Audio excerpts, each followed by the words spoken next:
The crimson sands of Kepler 442b stretched endlessly under twin suns, their harsh light casting jagged shadows across the alien landscape. Commander Sarah Chin crouched behind a twisted metal outcropping, her breathing steady despite the terror coursing through her veins.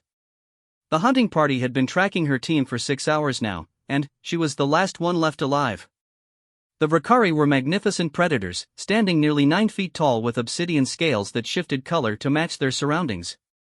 Their elongated skulls housed rows of razor-sharp teeth, and their forearms each ended in claws capable of shredding titanium armor. But it wasn't their physical prowess that made them so feared across the galaxy, it was their intelligence and their sadistic love of the hunt.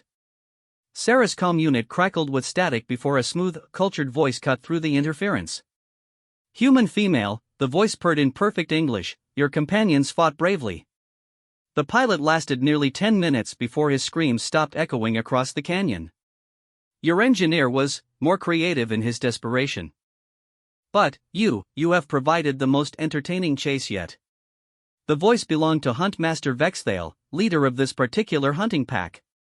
Sarah had studied their files during the 3-week journey to this hellish world. The Vakari Empire had turned hunting into an art form, capturing sentient species from across the galaxy and releasing them on preserve worlds for sport. Humans had become their latest fascination, not because they were particularly strong or fast, but because of their unpredictability and their stubborn refusal to simply lie down and die. "I know you're listening, little prey," Vexthale continued, his voice seeming to come from all directions at once. "Your species has provided us with such wonderful entertainment these past months. Do you know how many of your kind we've processed? Nearly 10,000, taken from your outer colonies and frontier worlds. Each one convinced they could somehow overcome millions of years of Vakari evolution." Sarah closed her eyes and forced herself to focus. Her pulse rifle had maybe 20 shots left, and her armor's power cell was down to 8%. The Vakari had been toying with her, herding her deeper into the canyon system where the rock formations would amplify sound and make her position easier to track. She knew she was going to die on this world, just like the rest of her team, just like thousands of other humans before her. The hunting preserve world of Kepler 442b had been specifically terraformed for these games. The atmosphere was breathable but thin, the gravity was 40% higher than Earth standard, and the landscape was a maze of canyons, mesas, and unstable rock formations designed to provide both cover and traps. The Vakari had spent centuries perfecting these killing grounds. A shadow passed overhead, and Sarah pressed herself deeper into the crevice. One of the younger hunters, eager for glory, had taken to the air using the organic wing membrane modifications that were popular among their warrior caste. She could hear the soft whistle of air through the creature's wing struts as it circled, scanning for thermal signatures. "Your thermal masking is quite impressive," Vexthale's voice came again, closer now. "But you cannot hide from us forever. We have been doing this for millennia, little human. Your species is young, barely out of your own planet's gravity well. You have fought wars against each other with crude chemical weapons and primitive nuclear devices. We have hunted and killed beings that could manipulate matter at the quantum level." Sarah's jaw clenched. The bastard wasn't wrong.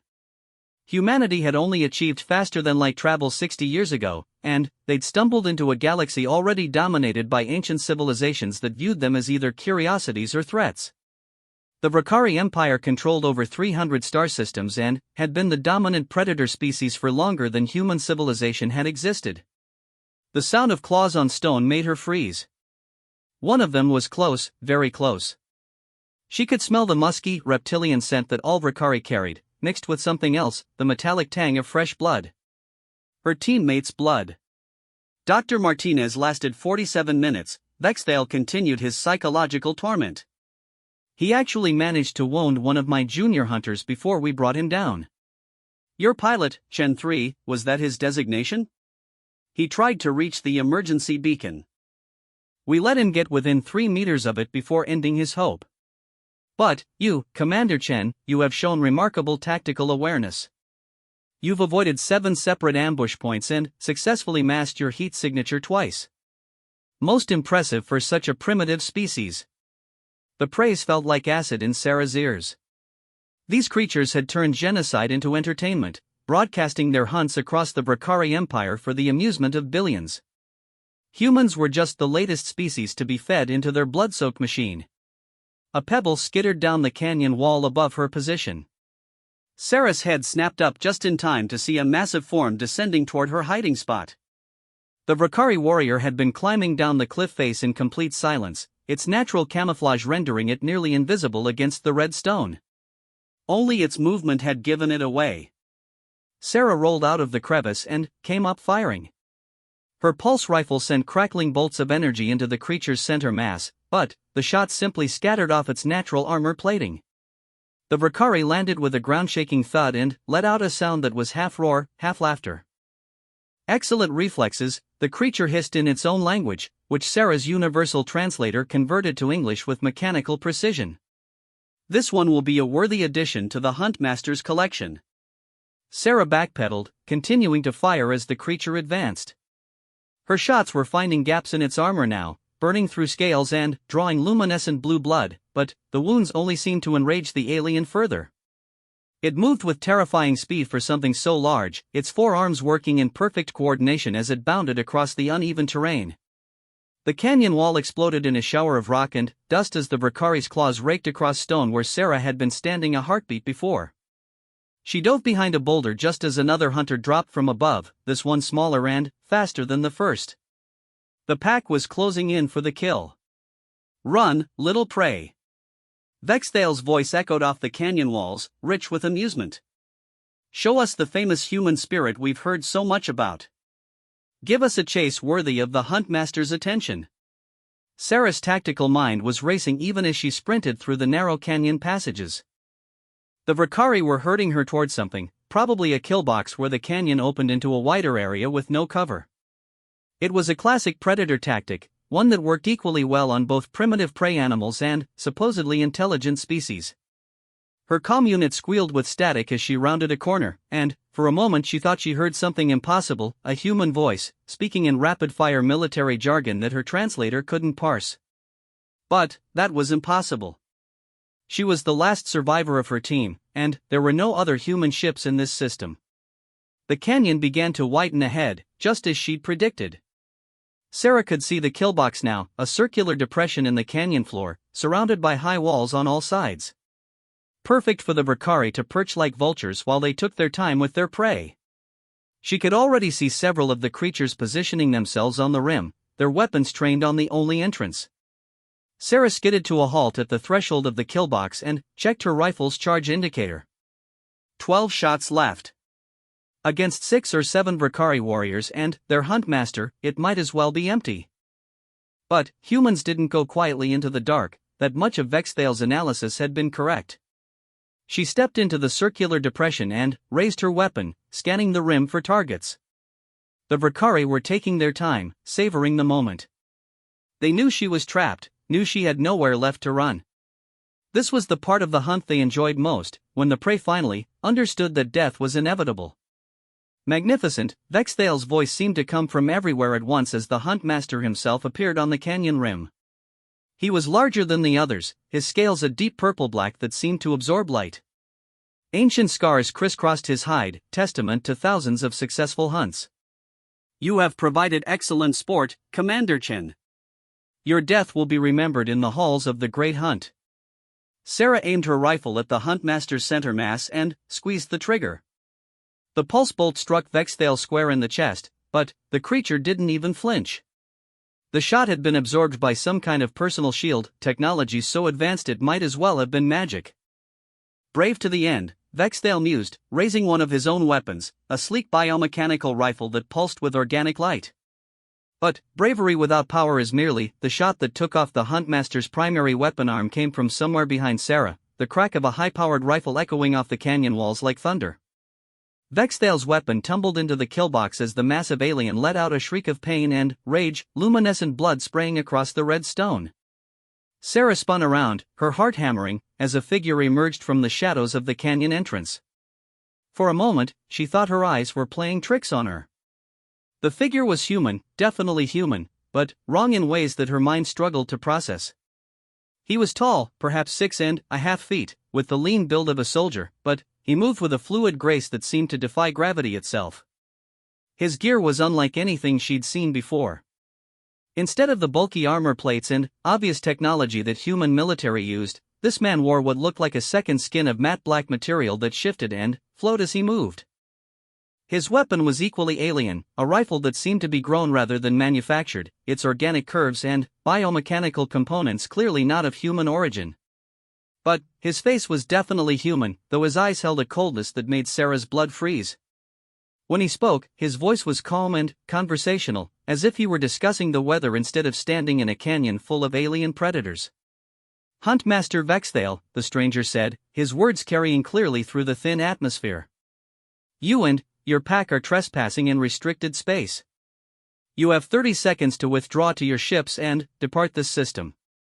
The remaining Vrikari on the canyon rim had gone completely still, their weapons trained on this new threat. Sarah could see confusion in their predatory eyes. This didn't fit their understanding of how the hunt was supposed to proceed. Vexthale clutched his severed arm against his body, his remaining 3 hands fumbling for backup weapons. "Impossible," he hissed. "This system is ours by right of conquest. We claimed it according to imperial law. And you are human. We know your capabilities. We have hunted thousands of your kind." The stranger's cold smile was visible even from Sarah's position in the kill box. "You've hunted colonists, farmers, merchants, scientists." He took a step forward, and Sarah noticed that his feet made no sound on the loose stone. "You've never hunted a Terran." The word hung in the air like a death sentence. Terran. Sarah had heard whispers of them in the darker corners of human space, ghost stories told by deep space miners and frontier scouts. Earth's first children, the ones who had left home before faster-than-light travel, before the great expansion that had scattered humanity across the stars. They were myths, legends, stories told to frighten children about what humans might become in the cold darkness between stars. But, looking at this man, Sarah realized the stories might have been understating the truth. Vexthale's remaining eyes widened in recognition, and, for the first time since Sarah had been captured, she heard something she never thought she'd hear from a Vrikari huntmaster: fear. "The old ships," he whispered. "The generation vessels. But those were launched centuries ago. Your species barely had fusion power." The Terran's smile grew wider, revealing teeth that seemed just slightly too sharp, too predatory. "We've had a long time to evolve, Huntmaster. A very long time to learn what it takes to survive in the dark."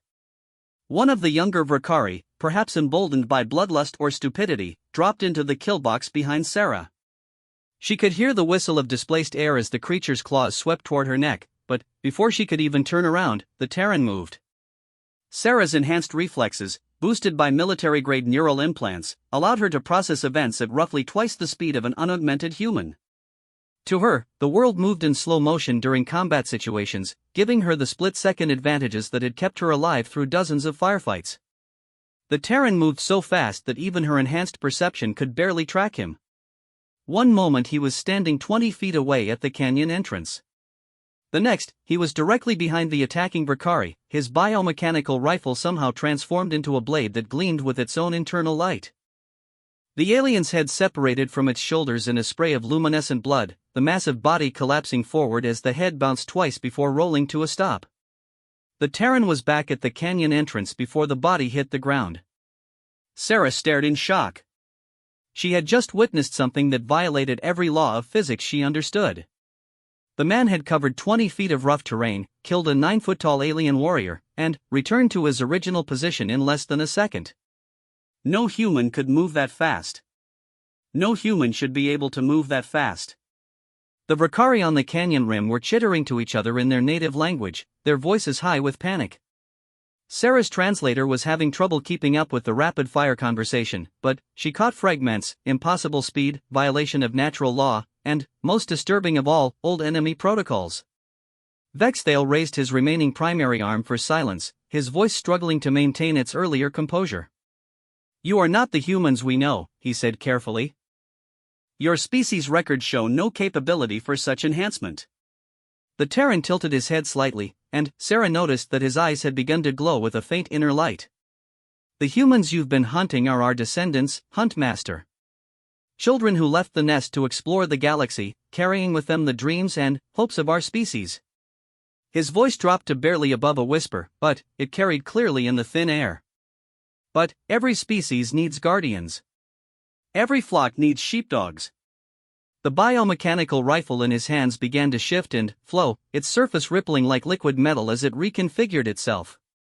Sarah watched in fascination as the weapon transformed from a rifle into something that looked like a cross between a cannon and a living creature, complete with what appeared to be breathing apparatus and targeting organs that tracked independently.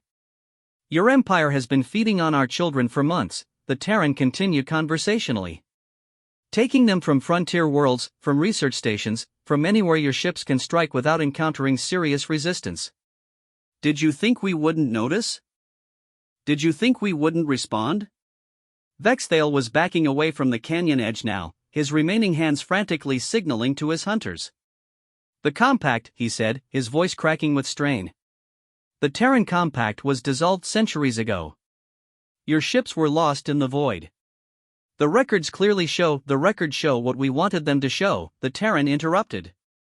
"We've been watching, Huntmaster. Learning. Growing. Waiting for the right moment to reveal ourselves to a galaxy that has forgotten what humans can become when we're truly motivated." Sarah's tactical mind was racing as she tried to process what she was hearing. The Terran Compact had been Earth's first attempt at interstellar colonization, launched during the 22nd century using massive generation ships that would take centuries to reach their destinations. When faster-than-light travel had been discovered 60 years later, follow-up expeditions had found no trace of the generation ships or their passengers. They had been written off as lost, tragic failures of humanity's early attempts to reach the stars. But, if this man was telling the truth, those ships hadn't been lost at all. They had found their destinations and established colonies beyond the reach of normal human space. Colonies that had had 3 centuries to develop in complete isolation, to evolve and adapt to the harsh realities of deep space survival. The living weapon in the Terran's hands let out a sound that was somewhere between a mechanical whine and an organic growl as it finished its transformation. Sarah could see targeting beams playing across the canyon rim, painting each Vakari hunter with points of coherent light. "The question now," the Terran said, his voice still maddeningly calm, "is whether you're going to withdraw peacefully or whether I'm going to have to send a stronger message to your empire." One of the hunters, perhaps driven beyond reason by the violation of everything they thought they knew about human capabilities, opened fire with a plasma rifle. The bolt of superheated energy struck the Terran center mass and simply disappeared. Not absorbed by shields, not deflected by armor, but absorbed into the man's body as if he were a living energy sink. The Terran sighed and shook his head sadly. "I really hoped we could resolve this diplomatically." The living cannon in his hands spoke once, a sound like thunder being born in the depths of space. The bolt that emerged wasn't energy or projectile, but something that seemed to bend light around itself as it traveled. It struck the hunter who had fired at the Terran and the alien simply ceased to exist. No explosion, no body, no debris. One moment there was a 9-foot-tall predator, the next there was empty space.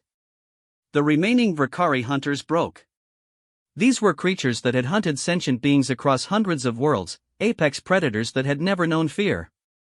But, whatever they were seeing violated their understanding of reality so completely that their minds simply couldn't process it. They fled, scrambling up the canyon walls with panicked desperation as they tried to reach their dropships. Vexthale alone remained, clutching his severed arm as luminescent blood continued to pool around his feet. "This is not over," he snarled, his voice thick with pain and humiliation. "The Empire will send fleets. Entire battle groups. Your little colony worlds will burn." The Terran's expression didn't change, but Sarah felt the temperature in the canyon drop several degrees. "Your empire controls 300 systems, Huntmaster. We've had 3 centuries to prepare for this moment. How do you think that's going to work out for you?" For the first time, Sarah saw genuine terror in the alien's eyes. Whatever the Vakari had expected when they encountered advanced human civilization, it wasn't this. They had built their understanding of humanity around the colonists they'd been hunting, brave but ultimately helpless victims armed with primitive technology and barely adequate training. They had no framework for understanding what humans might become when they had centuries to adapt, to evolve, to prepare for war against a hostile galaxy. But, I'm not unreasonable, the Terran continued. Your empire has caused considerable damage to human colonies. Lives have been lost. Families destroyed. Children orphaned. There will be consequences for that. Vexthale tried to stand straighter, to salvage some dignity from the encounter. Name your terms. The hunting ends. All human prisoners in Drakari hands are to be released immediately. Your empire withdraws from human space and pays reparations to the families of those you've killed. In exchange, we won't reduce your homeworld to a cloud of radioactive dust. The Huntmaster's laugh was bitter and pained. You think your threats impress me? You are one being with strange weapons. The Empire has billions of warriors, thousands of ships. Even if your claims about your people are true, we vastly outnumber you. The Terran reached into his equipment and produced a small device that pulsed with the same organic light as his weapons. He tossed it onto the canyon floor between himself and the wounded alien, where it landed with a soft thud and immediately began to unfold. What emerged was clearly a communication array, but, like everything else about the Terran, it was wrong in ways that Sarah's mind struggled to categorize. The device was clearly grown rather than built, its surface pulsing with veins of light that seemed to carry information in patterns too complex for human comprehension. This is Reaper 7 to Fleet Command, the Terran spoke into the device, his voice taking on a formal military cadence. Package delivered. Drakari hunting pack neutralized. Requesting permission to demonstrate escalation protocols.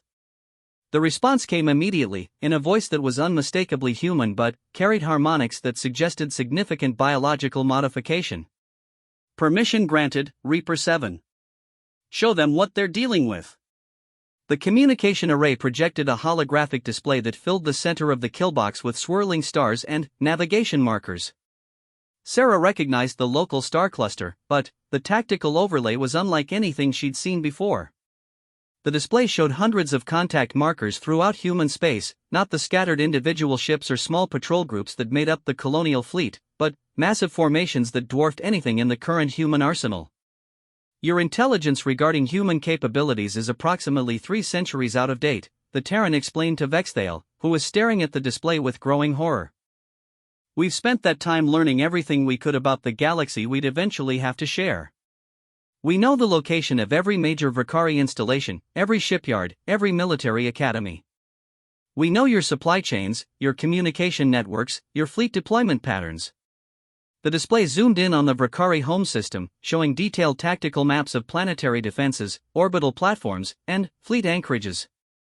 The level of detail was staggering. These weren't rough estimates or long-range sensor data, but precise intelligence that could only come from years of careful surveillance. How? Vexthale whispered. We've been among you for decades, the Terran replied. Hidden in plain sight, gathering intelligence, preparing for the day when we'd need to protect our people. Did you really think a species that survived 3 centuries in deep space wouldn't learn how to be patient? How to plan for every contingency? Sarah felt a chill that had nothing to do with the thin atmosphere. The implications of what she was hearing were staggering. If the Terrans had been infiltrating alien civilizations for decades, gathering intelligence and positioning themselves for some kind of galactic conflict, then humanity's position in the galaxy was far more precarious than anyone realized. The communication device chimed softly, and new data flowed across the holographic display. Sarah could see fleet positions updating in real time, showing Terran ships moving into position throughout Drakari space. Not just a few vessels, but entire armadas that had somehow remained hidden from every sensor array and intelligence network in the galaxy. This is impossible, Vexthale protested weakly. Our sensors would have detected ships of this size. Our intelligence networks would have detected ships built with your understanding of technology, the Terran agreed. But we've had 3 centuries to develop entirely new approaches to space travel, to weapons, to warfare itself. We've learned to think in ways that your empire can't anticipate because you've never faced an enemy like us before. The stars above the canyon began to change. At first, Sarah thought her oxygen-deprived brain was playing tricks on her, but, as she watched, new points of light appeared in the alien sky. Not the gradual emergence of stars as darkness fell, but sudden, brilliant flashes that resolved into clearly artificial objects. Ships. Massive ships that dwarfed anything in the human colonial fleet or the Vakari armadas. They materialized without warning, without the characteristic energy signatures that should accompany faster-than-light emergence. One moment the sky was empty, the next it was filled with vessels that seemed to bend light around their hulls like living shadows. Vexthale collapsed to his knees, his remaining hands clawing at the canyon rim as he stared up at the impossible sight. "The Void Fleet," he whispered in his native tongue, the words barely audible even to Sarah's enhanced hearing. The legends were true. The Terran followed the Huntmaster's gaze, his expression showing mild satisfaction rather than surprise. "We've found that dramatic demonstrations tend to be more effective than lengthy negotiations," he said conversationally. "Your empire has spent centuries believing that raw aggression and superior numbers were enough to dominate any opponent. You've never faced an enemy that combined human creativity with 3 centuries of preparation time." The communication array pulsed, and another voice joined the conversation, this one clearly belonging to a ship's captain, speaking in the same modified human language the Terran used. "Reaper 7, we're detecting multiple Vakari vessels attempting to flee the system." "Orders?" The Terran looked down at Vexthale, who was still staring at the sky in shock. "Huntmaster, I'm going to give you one final opportunity to do this the easy way. Order your remaining ships to stand down and prepare to be boarded. We'll collect your hunting records, identify every human you've taken, and arrange for reparations to their families. In exchange, you and your hunters will be allowed to return to Vakari space with a message for your emperor." Sarah could see the calculations running behind Vexthale's eyes. The alien was a predator, but he was also a tactician. The ships in orbit were clearly beyond anything his own forces could handle, and the humans standing in the canyon had demonstrated capabilities that violated everything the Vakari thought they knew about inferior species. "And if I refuse?" the Huntmaster asked, though his voice already held the hollow tone of defeat. "Then, we send a different kind of message," the Terran replied. "One written in the ashes of your hunting fleets and broadcast across every Vakari communication channel. Your choice." The Huntmaster was quiet for long moments, his breathing labored as luminescent blood continued to drip from his severed arm. Finally, he activated his own communication device with a shaking hand. "All Vakari vessels, this is Huntmaster Vexthale. Stand down. Prepare to be boarded. Offer no resistance." "Wise choice," the Terran said, though Sarah noticed his weapon remained ready. "Captain Morrison, you may proceed with boarding operations." Standard protocols for evidence collection. Acknowledged, Reaper 7. Marine boarding pods are away. Sarah watched in fascination as streaks of light began to fall from the massive ships in orbit, too fast and too controlled to be natural meteors. The boarding operation was being conducted with military precision that spoke of extensive planning and preparation. "Commander Chen," the Terran said, turning his attention to Sarah for the first time since the confrontation began. "You've been through quite an ordeal. Medical teams are standing by to transport you to our medical facilities." Sarah found her voice, though it came out as barely more than a croak. "Who are you? What are you?" The man's cold smile softened slightly, revealing something that might have been humanity underneath the predatory exterior. "My name is Marcus Webb, formerly of the Generation Ship Odyssey. My people have been planning for this day for 3 centuries, ever since we realized that the galaxy was full of species that would view humanity as either prey or threat." "The generation ships," Sarah said, pieces falling into place. "They didn't just establish colonies. They established military bases. Among other things," Webb confirmed. "We've spent 300 years learning everything we could about the major galactic powers, developing technology they couldn't anticipate, and preparing for the day when we'd need to protect our people. The Vakari hunting program simply moved up our timeline." Sarah looked around the canyon, taking in the evidence of the brief but decisive battle. One alien warrior completely disintegrated, another decapitated with surgical precision, and a Huntmaster reduced to a broken shell of his former arrogance. All accomplished by a single human who moved like physics was merely a suggestion. "How?" she asked. "How did you become this?" Webb's expression grew distant, and, for a moment Sarah saw something ancient and tired in his eyes. 3 centuries in the void changes you, Commander. When you're traveling between stars at sublight speeds, you have time to think. Time to plan. Time to evolve. We discovered that human adaptability extends far beyond what anyone imagined, given the right motivation and enough time. He gestured to his biomechanical equipment, the living weapons and organic technology that seemed to respond to his thoughts. We learned to merge with our tools, to become something more than baseline human. Not because we wanted to, but because we had to. The galaxy is not a kind place to weak species. The communication array chimed again, and Captain Morrison's voice returned. Reaper 7, we've secured all Vrakari vessels in system. Hunting records recovered. It's worse than we thought. They've been taking humans from 17 different colonies over the past 8 months. Total casualties estimated at over 12,000. Sarah felt sick. 12,000 people, taken from their homes and families to feed the bloodlust of alien predators. Men, women, children, all reduced to entertainment for creatures that viewed sapient life as a renewable resource. Understood, Captain. Begin reparation protocols immediately. And, Morrison? Make sure the Emperor gets our message loud and clear. Copy that, sir. The package is already en route to Vrakari Prime. ETA 14 hours. Webb turned back to Vexthale, who had been listening to the exchange with growing horror. 12,000, Huntmaster. 12,000 human beings murdered for your entertainment. I hope you found their deaths amusing, because they're about to become very expensive. What have you done? Vexthale whispered. We've sent your Emperor a comprehensive data package containing everything we know about Vrakari military capabilities, economic infrastructure, and colonial holdings. Also included are detailed tactical plans for the systematic dismantling of your entire civilization, should you choose not to comply with our demands for reparations. Sarah stared at Webb in shock. You're talking about genocide. The Terran's expression didn't change. We're talking about consequences, Commander. The Vrakari Empire has built its power on the systematic exploitation and murder of weaker species. They've turned sapient beings into livestock for their entertainment. That ends now. He turned back to the wounded Huntmaster.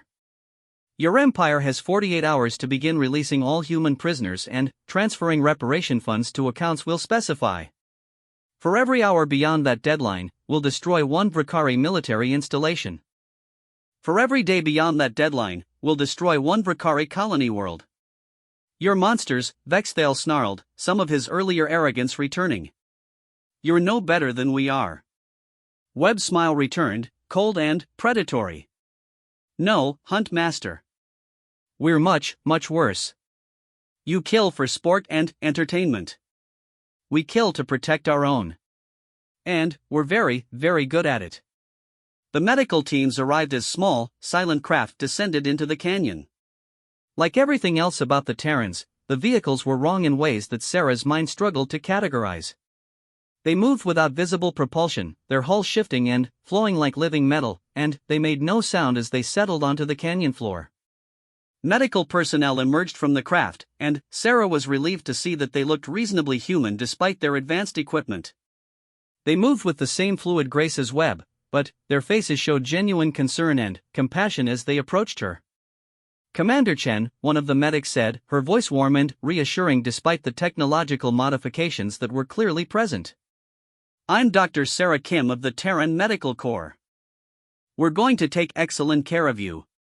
As the medical team worked, Sarah found herself studying the other Terrans. They were definitely human, but changed in subtle ways that spoke of centuries of careful genetic modification and technological integration.